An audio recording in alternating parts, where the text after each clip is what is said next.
Ang oras ngayon ay 1:30 PM, tanghaling tapat, halos. And nasa gitna tayo ng buwan ng Mayo. Kita nyo naman, pawis na pawis ang tito nyo. Ang bahay natin, nasa taas tayo ng bundok. So imagine niyo mas malapit tayo sa araw. Konti lang ang puno dito.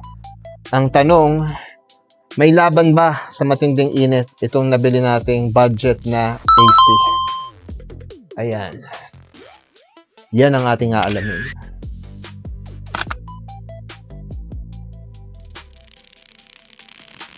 Kumusta naman dyan, JJ po? Sa panahon ngayon, global warming, rotational brownout, super El Nino, sobrang hirap ng walang aircon sa bahay. Dahil sobrang init. Pati ulo ng mga tao, mainit din ngayon. Kaya today, magbibigay tayo ng honest review ng nabili nating Midea Celeste 2 HP split type aircon. So sa review ito, pag-uusapan natin ay 10 bagay. Number 1, frost factor. Number 2 ay budget. Number 3 ay seller check. Dahil sigurado ako may curious dyan, paano kaya experience na bumili ng aircon sa FB seller? Number 4, the fit. Number 5, the sweet spot. Para sa mga nagtatanong dyan kung tama nga ba ang settings na gamit nyo sa AC at okay na ba yung ginagamit yung settings. Number 6 ay temp check. Tetestingin natin kung kaya ba talagang palamigin itong Midea yung ating buong first floor. Number 7, noise check. Number 8 ay frost care. Totoo kaya na kapag hindi mo pinalinis yung AC, mabo-void yung warranty? Number 9, the bill. Dahil, of course, gusto nyo malaman yung bill.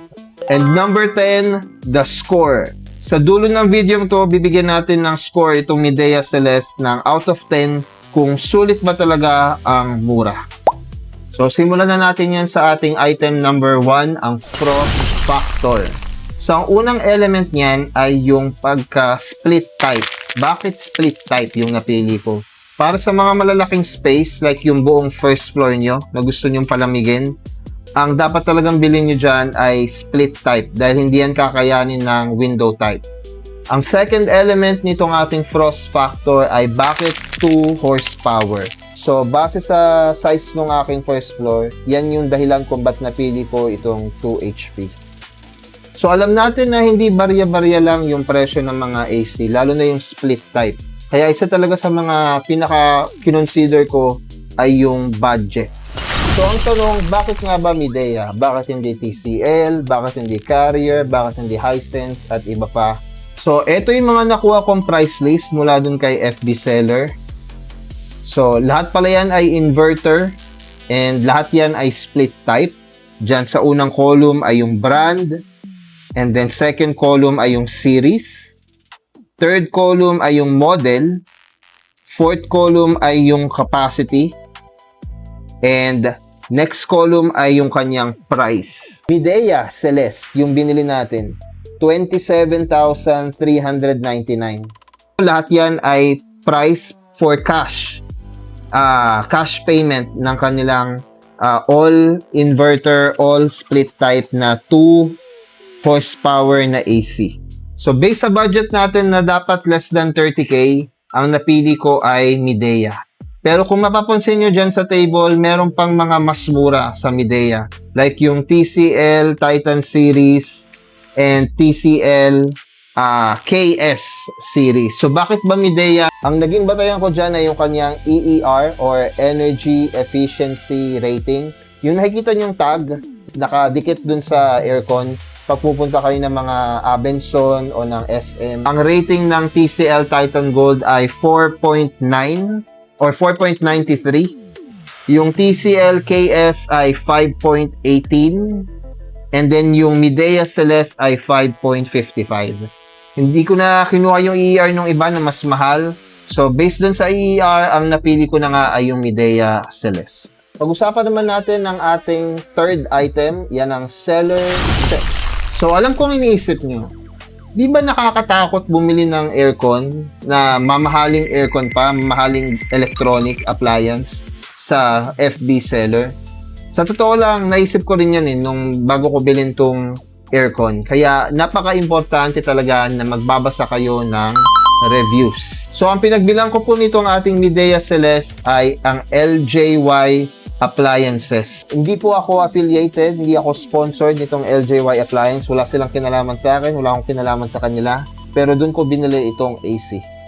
Ang isa sa mga nagustuhan ko dito sa LJY ay nagsiserve sila dito sa location ko. So meron sila sa QC, sa Rizal, sa Marikina at sa Cavite. Pangalawang reason kung ba't pinili ko tong LJY ay nag-browse ako ng lahat ng nagbebenta ng aircon dito sa area. Itong LJY talaga yung nakita kong pinakamura. Another thing na nagustuhan ko dito sa LJY ay ang kanilang free installation. So, isa rin yun sa reason kung bakit hindi ako nag-decide na mag-go sa mall. Usually, karamihan sa mall, like sa mga appliance store, may bayad yung installation and mahal din yung kanilang delivery. Isa talaga sa mga nakapagpahimok sa akin na kumuha dito sa LJY ay ang kanilang 100% review rating sa Facebook. So makikita nyo yan, out of 396 reviews, 100% ang kanilang recommend. So check nyo na lang sila kung gusto nyo. But free kayo na kumuha sa kahit sino mang appliance center na gusto nyo. Kung curious kayong malaman kung ano yung naging experience ko sa FB seller, eto ang sagot. Sobrang okay yung naging experience ko kay LJY dahil maayos silang kausap, responsive, and malinaw din yung mga inclusion, kung ano yung kasama, kung magkano yung idadagdag. Ito pala yung included sa kanilang package na binigay sa akin. Anything na outside niyan, excluded, meron na yung extrang bayad. And isa rin pala sa mga nagustuhan ko dito sa LJY ay marunong silang sumunod sa instruction. Dahil maraming FB seller, kahit sa Shopee, sa Lazada na seller na hindi marunong talagang sumunod. Para sa ating item number 4, the fit, kailangan nating puntahan na yung ating AC. Dahil alam ko tinatanong nyo rin yan kung saan ba dapat ilagay yung inyong AC. So, tara, puntahan natin. So, ayan po yung ating AC. Diyan ko yan nilagay dahil malaki yung space, kasyang-kasya siya. Pero mamaya ng onte, makikita nyo yung mas mabigat na rason kung ba't andyan yan. Ang split AC po pala, dapat ay 20 centimeters from the ceiling. Ayan, dapat 20 centimeters. Yan. Ang reason yan ay dahil dyan yan sa taas hihigop ng warm air. So, tignan nyo yung split AC nyo sa bahay ngayon. And checkin nyo, masyado bang malapit yan sa kisame? Kung oo, nakakataas yan ng bill. Kasi mas mag-effort yung AC nyo na palamigin yung bahay nyo. And then, tignan nyo yung ilalim ng inyong AC.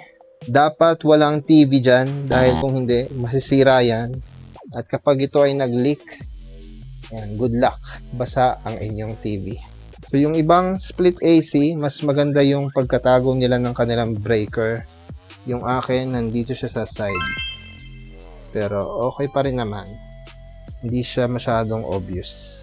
Yung remote natin, nandito lang din sa baba ng AC para accessible. Ayan, first time nating may I go out. Nandito tayo sa labas ng ating bahay. Ito na yung isang mabigat na rason kung bakit dyan ko na posisyon yung ating AC. Ito yung likod ng wall na yon. Kaya nakikita nyo, at nasa likod niyan yung AC natin, split AC natin sa loob ng bahay. So kaya hindi niyo nakikita yung mga tube niya, yung mga hose sa loob kasi directly nasa likod na siya nung AC. 'Di ba yung ibang bahay nakita nyo nakalagay pa yun sa loob, tinatakpan na lang nila o ginagawa ng paraan. So yung atin, maganda yung pagka-posisyon ng AC since baliktaran sila nung hose. So, ayan siya. Ito yung drain. And then, ito yung nagko-connect sa ating outdoor unit. Which is, ito. Bibigyan ko kayo ng 5 segundo. 5 seconds para obserbahan yung posisyon niya. Sige. Ano napapansin niyo? 5, 4, 3, 2, 1. So, number 1, Obvious naman, elevated siya para pag nagbaha, ligtas na ligtas ang iyong compressor. Number 2, shaded yan, away from direct sunlight. Papansin nyo, nasa pagitan siya ng dalawang bahay. So, hindi siya masyado naaarawan. Number 3, well ventilated. Wala tayong mataas o malaking wall na nakaharang dyan. So, nakita nyo, malaki yung space. And number 4, accessible. Madaling siyang maayos kung masira. Kasi, lagi ka lang dyan ng hagdan, pwede na siyang ayusin ng repairman. Ayan, tapos na tayo sa ating the fit, kung saan tamang ilagay ang AC. Pumunta naman tayo sa ating susunod na item, number 5, the sweet spot. Ewan ko kung makaka-relate kayo dito, pero dati talaga, isang setting lang ang alam ko sa aircon at yan ay cool. Salitang cool. Dahil mainit nga, di ba? Kaya natin binili yung AC para magpalamig. Kaya yun lang ang ginagamit kong mode. Pero sinasabi ko na sa'yo ngayon ay mali yan. Hindi lang cool ang dapat mong ginagamit na mode sa AC. Dahil meron din yang dry function. So kapag summer, tanghaling tapat, or sobrang init talaga, cool na mode ang ginagamit dyan. Pero kapag rainy season na, o kaya kapag madaling araw, pag hindi sobrang init, at lalong-lalo na yung kapag minaamoy na kayong maasim dun sa room nyo, alam yan ng mga gumagamit ng window type AC. Alam niyo yung maasim na amoy, dyan na dapat kayo gumamit ng dry na mode. Ito na ang sagot sa isa sa mga laging tinatanong kung ano nga ba ang sweet spot pagdating sa temperature ng inyong split type AC. At ang sagot dyan ay 27 to 28 degrees Celsius. Ako aminin ko talaga, confession time, nung una kong nabili yung AC, lagi kong ginagamit ay 24 to 26. Never kong tinaasan pa sa 27 to 28 dahil akala ko mainit na yun. Pero nung tinry ko, yung 27, aba, malamig pa rin pala yung 27. And nung tinry ko pang tasan, 28, ganap pa rin yung 28, malamig pa rin. So kapag mga sobrang init talaga, tanghaling tapat, I recommend 26 degrees Celsius sa split type. Malamig na yan. At kapag any other time of the day, 27 to 28 degrees Celsius. At meron pang isang open secret pagdating sa paggamit ng AC. And whether it's split type or window type, alam niyo, nasasabihin ko pa ba? Yan ay partneran nyo yung AC ng electric fan. Yan talaga at kapag gabi, timeran nyo. Yung dalawang yan, combo yan, yan ay tipid hacks nating mga tito. So ngayon naman, pumunta tayo sa ating item number 6, ang temp check. Bumalik tayo sa ating AC at testingin na natin kung kaya ba talagang palamigin yung ating kwarto. Tara! Testingin na natin kung kaya ba talagang palamigin itong budget Midea Celeste yung ating buong first floor. Kung saan nandito yung ating living room, dining room, at kitchen. So, kunin na natin yung ating remote at make sure pala muna natin na nakasara lahat ng mga bintana. So, wait lang. So, ayan, tetestingin na natin ang ating split AC ng Midea Celeste. Ang oras ngayon ay 2 p.m. On na natin siya. Kita nyo, 26. Ilalagay ko muna sa 24 degrees. Cool. At naka-medium. Try natin kung within 15 minutes ay lalamig na agad itong ating first floor. So, ang maganda pala dito sa Midea Celeste, kung ano man yung pinili mong temperature dito sa remote, pinapakita rin niya dyan sa kanyang display sa actual unit. EcoMaster, yan yung kanyang, ayan o, logo dito, EcoMaster. Ang claim ng Midea Celeste ay meron siyang AI function ng EcoMaster, which is meron siyang app na i-download nyo, isa-setup nyo doon, re-register nyo itong unit nyo, and then parang sinisynchronize nyo yung weather forecast sa area nyo, pati yung usage ng AC, inaaral niya, and then ina-adjust niya yung kanyang mga settings para mas tipid siya sa kuryente. Sadly, tinry ko siyang paganahin ng napakadaming beses. Search ako sa Google, message ako sa Midea, pero hindi ko pa siya napagana. So, i-update ko kayo kapag napagana ko na yung kanyang EcoMaster function. Pero ang claim nila, makasave ka ng, I think, mga 20% more sa kuryente pag ginamit nyo yung kanyang EcoMaster. Meron pala akong tanong, curious lang, bakit hindi tinatanggal ng iba yung sticker? Alam niyo yun, yung may EER rating nakadikit sa inyong unit ng AC. Yung iba, years lang nasa kanila yung AC, pero papansin nyo, nakadikit pa rin yung kanilang sticker dyan. Tip ko sa inyo, tanggalin nyo yung sticker. Kasi mas hindi siya nakaka-aesthetic pag nandyan yung sticker ng inyong unit. Yung mga sticker na ganito, yung mga required, like ito, kapag kailangan yung scan yung unit para sa app, or yung mga bawal tanggalin na sticker, then i-leave nyo lang siya. Pero yung ibang sticker, tanggalin nyo na. So, yan po ang oras. 2 o'clock tayo nag-start ng ating AC. Meron ba tayong konting minuto bago mag 2:15?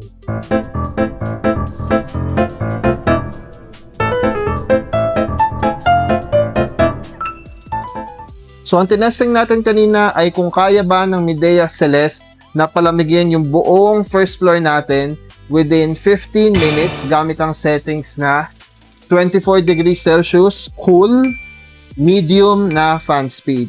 And ang sagot dyan ay almost. Almost. Dito sa tapat nung Celeste, malamig na. Sobrang lamig na dito. Pero dun sa mga bandang kusina o sa dulo ng papuntang CR, medyo hindi pa siya ganun sobrang lamig dun sa malalayong area. Pero kung dito ka naman lagi nag-stay, yung sofa mo nasa harap lang mismo nung split AC, tamang setting na yon. Ang other option mo naman ay gawin mong high yung 15 minutes na 24 degrees. Kaya na niyang palamigin yung buong first floor. Or pwede pa ring low o medium na 24 degrees pero gawin mong 30 minutes. Then after nun, tsaka mo na i-adjust yung temperature to either 27, 28, or kung ano man. Kapag tanghaling tapat o hapon, siguro maganda na yung 26 or 27. Then paggabi, ito proven na, tested. Dahil dito rin ako natutulog madalas sa first floor sa tapat nitong Midea sa sofa. 28, sobrang lamig na. Ito nga may kumot ako dito sa sofa, sa first floor. Kasi natutulog talaga ako dito and sobrang lamig. We're back. So, pumunta naman tayo sa ating item number 7. Ating noise check. So, ang tanong ko sa inyo kanina, makakatulog ba tayo gamit itong Midea Celeste? And I am very confident na sabihin, yes na yes yan. Sobrang tahimik ng Midea Celeste. I don't know kung lahat ng split AC ay tahimik kasi first time ko lang bumili ng split type AC sa buong buhay ko. Pero dito sa Midea Celeste, sobrang wala ka talagang maririnig. Kahit 24, 23 yung temperature, sobrang tahimik niya. Pag-usapan naman natin ngayon ang ating item number 8, Frost Care, which is yung ating maintenance. Since nabili ko tong Midea Celeste, hindi pa siya nasira kahit isang beses. So, hindi ko pa siya kailangang ipaayos. So, sa mga curious dyan, sigurado may nagtatanong na totoo ba na pwedeng ma-void yung warranty kapag hindi mo pinapalinis yung AC? Ang sagot dyan ay isang tumataginting na yes! Totoo, pwede nilang hindi i-honor yung warranty kapag nakita nilang hindi napapalinis yung AC. Yung pinagbilan ko yung LJY, nagte-text pa nga yan sa akin every 3 months. Nire-remind nila ako na, hoy, palinis mo na yung AC mo 3 months na. Siyempre, maganda yung pagkasabi nila sa text, pero parang ganun yung message nila sa akin. Hindi ko naman siya pinapalinis every 3 months kasi hindi ko naman laging ginagamit yung split type na AC. Dun sa LJY, ang bawat palinis ng split type AC ay approximately 1,800 pesos. Ito na, isa sa mga pinakahihintay nyo dito sa ating honest review ay ang ating item number 9, the bill. Dahil syempre gusto nyong malaman kung magkano yung ating binabayad. Ito ang gagawin natin. Pupunta tayo sa Meralco app. Titignan natin ang ating payment history. So, 2 bahay yung binabayaran ko. yung akin, yung sarili ko, at saka sa parents natin. So, kaya dalawang bill yung makikita nyo dyan. Ang titignan lang natin ay ito. Dito sa ating screenshot. So, ito ang bill natin for April, March, February. So, manonotice nyo pataas yung trend niya dahil summer months siguro. Ito rin yung chart. Makikita nyo yung trend. For this year so far, ang average daily cost natin ay 122 pesos. 122 per day. So, i-add natin ang monthly bill natin mula January hanggang April. So, ito. January plus Feb plus March plus April. Ito ang ating total monthly bill. And then, ang average natin, kung i-divide natin yan by 4, dahil 4 months, January, February, March, April, ito ang average natin per month. Pag ni-round off natin, 2,390. Ang next natin gagawin ay pupunta tayo sa menu ng Meralco app, Appliance Calculator. I-enter natin ang ating average monthly bill kanina. And then sa search natin ang appliance. Filter natin sa aircon or AC. Pipiliin natin yung angkop sa atin. So, yan ay split, inverter, 2 horsepower. And then hours used per day. At ito ang kanyang cost. So, approximate lang yan. Maraming factors na dapat nyo i-consider na pwedeng plus, minus, na hindi siya talaga eksakto. So, ang ating overall score para sa Midea Celeste 2 horsepower AC ay 9 out of 10. So, napakataas na ng score na yan. 9 out of 10 is not bad at all. Kaya lang 9 out of 10, bakit may bawas na 1? Dahil dun sa kanilang AI mode, yung eco mode nila na, ewan ko, hindi ko talaga siya mapagana. Kahit anong Google na research ang ginawa ko, hindi siya talaga nag-work. So, medyo may pagka-bopols din, pagka-bobo ang inyong tito. So, ayun din siguro kung ba't hindi ko siya mapagana. Pero, yun ang overall verdict natin. 9 out of 10. Napakasulit nitong Midea Celeste AC. Meron ako mga video ng vlog, ng tour ng bawat kwarto, living room, coming soon, living room, bedroom, bathroom, gaming room. Lahat ng mga item na nabili natin online sa Shopee, sa Lazada, at sa kung saan pa, bibigyan natin yan ng mga honest review. Para hindi kayo magsayang ng pera, ako na lang magsasayang ng pera para sa inyo. Again, hindi po ako affiliated or sponsored ng Midea, ng LJY. So, yung mga bagay po na binigay ko dito sa review natin ay opinion ko lamang. And sariling research nyo pa rin, sariling review, para po masulit nyo ang kung ano man ang inyong bibiling AC o kung ano pa mang appliance yan. So, yun lamang po muna for now. Maraming salamat. Balik po kayo.